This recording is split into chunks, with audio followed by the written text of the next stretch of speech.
สวัสดีครับพี่น้องครับ อันนี้เขาเรียกว่ากบอะไรเอ่ย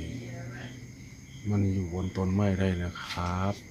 ใครรู้ก็สามารถคอมเมนต์ได้เลยนะครับครับผมเนี่ยมันอยู่บนต้นไม้เนี่ยห่างจากต้นไม้ประมาณนี้นะครับพี่น้องเนี่ยมันอยู่สูงมากเลยนะครับพี่น้อง FC ใน YouTube ทุกท่านนะครับสามารถคอมเมนต์บอกได้เลยนะครับผมเองไม่ทราบจริงๆนะครับมันเป็นเขียดสายพันธุ์อะไรพ่อค้ามาสูงครับพี่น้องครับนี่มันเป็นเขียดสายพันธุ์ซึ่งคือผมหูขนอมันอยู่ในต้นไม้ในอยู่สูงขนาดนั้นครับแน่หลังจากฝนตกยาวเนี่ย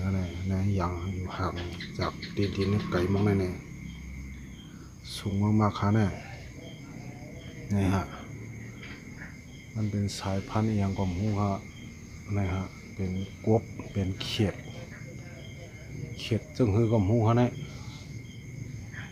อยู่ในต้นไม้ก็อะไรอยู่ในน้ำก็อะไรอยู่เนื้อหลวยเนื้อกว้างก็อะไรครับอยู่ในต้นไม้ก็สำไรแท่งแฮนะครับขอทำพี่น้อง F4 ทุกท่านนะครับใครรู้ก็สามารถคอมเมนต์ด้านล่างในใต้เลยนะครับขอบคุณนะครับวันนี้ก็จบคลิปเพียงเท่านี้นะครับ